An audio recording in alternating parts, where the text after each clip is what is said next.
Hi, and welcome to Horror Recapped. Today we're going to be discussing the 2009 American horror film titled The House of the Devil. Beware, spoilers ahead.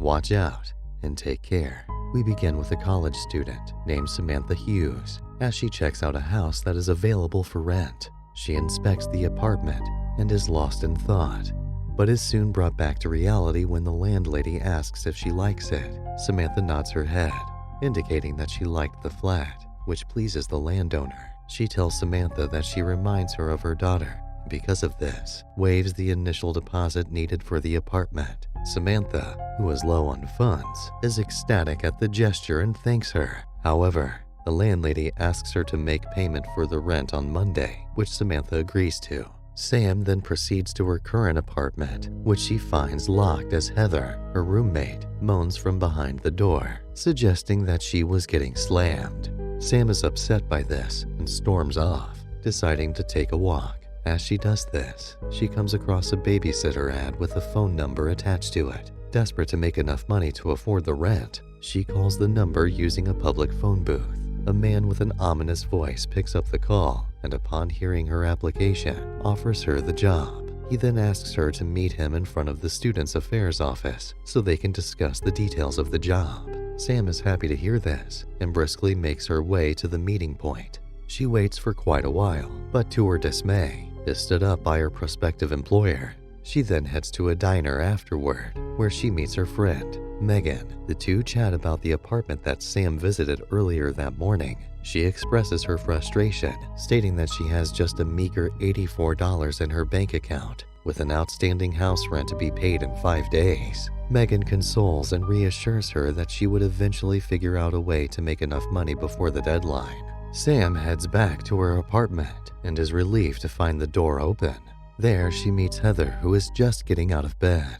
As the two engage in some small talk, Heather informs Sam that an unknown man called her number while she was out. Megan rushes to the phone and calls the number, hoping it was the same man who she had called earlier that day. She smiles as she hears the familiar manly voice, which had offered her the babysitting job. He apologizes for standing her up and offers to pay twice the amount, a sum of $100 for her to babysit for him that night. She's skeptical about taking the job at first, but goes along with it as she desperately needs the money. She calls Megan to drive her to the address as it's quite a distance from her apartment. Megan arrives shortly, and the two begin their journey. While in the car, they listen to the radio as the president talks about a lunar eclipse that was going to happen that night. Megan complains about how incessant the news of the eclipse has been and rolls her eyes in disgust. They eventually reach the address, which is a fairly big, scary-looking house in the middle of nowhere. There, a very tall, elderly man who introduces himself as Vincent Ullman welcomes the two girls into his home. Vincent goes on to explain to Sam that he was not being completely honest over the phone, as there is no child to babysit. He explains that he needed a nurse to take care of his mother-in-law while he and his wife were away, but no one seemed to accept his job offer, so he had to resort to this. Sam initially refuses his offer, but she reconsiders when he offers her $400, 4 times the original amount. Sam eventually takes the job and escorts Megan to her car. She asks Megan to pick her up by 12:30 a.m. when she's done, to which Megan agrees, and Sam heads back to the house. Megan drives off, but stops after a few meters as she decides to take a smoke. She's approached and frightened by a strange man who offers to light her cigarette. She accepts his favor, but soon after, is shot in the temple by this man, and she instantly dies on the spot. The scene cuts back to Sam back in the house, who meets Vivian Ullman, Vincent's wife. The two have a little chat before they are interrupted by Vincent, who comes downstairs to give Sam some last-minute instructions and half of her agreed fee before heading out with his wife. Sam makes herself comfortable in the home,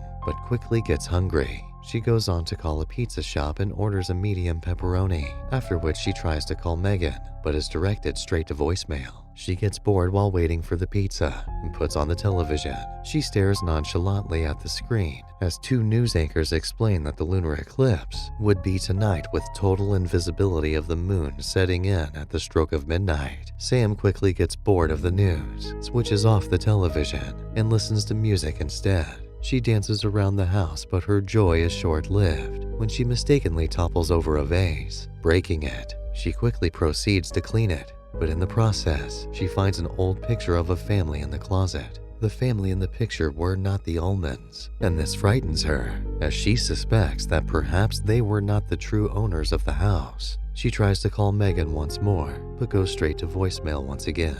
She goes to use the restroom, where she hears strange sounds coming from upstairs. She heads there to check it out, but is startled when the doorbell rings. She answers the alarm to find the pizza delivery guy at the door. She collects the pizza, quickly pays him, and shuts the door behind her. Soon after, it is revealed that the delivery guy was Victor, the strange man who killed Megan. Sam begins to eat a slice of pizza, but can only manage a few bites before she threw it away, as it had a foul taste. She takes a walk around and accidentally short-circuits the house when she tries switching on a light bulb. Moments later, she loses consciousness, and it's revealed that the pizza was drugged. She wakes up about an hour later, screaming as she finds herself tied to the floor in the middle of a pentagram.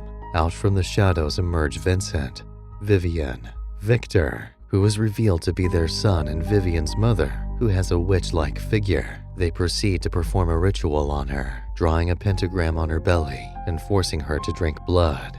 A frantic Sam manages to untie herself and escape by hitting Mother in the face and gouging at Victor's eye when he tries to stop her. She races to the kitchen, wailing as she discovers Megan's lifeless body on the floor. She grabs a knife from the counter and continues running. Victor chases and shoots at her, momentarily halting her as she falls to the floor. However, as he tries to land the final blow, she plunges the blade into him. She quickly makes her way upstairs, with Vivian in hot pursuit. Sam tries to run from her, but is stunned as she sees flashes of Mother in her head. Vivian catches up to Sam as she sees her screeching in pain on the floor. Vivian exclaims that the ritual has already taken effect and would continue regardless of what she does. Sam manages to muster some strength, stabbing Vivian just when she turned her back towards her. Sam runs out of the house into a nearby cemetery with Vincent chasing after her. He begs her to listen to the voices in her head stating that he has chosen her.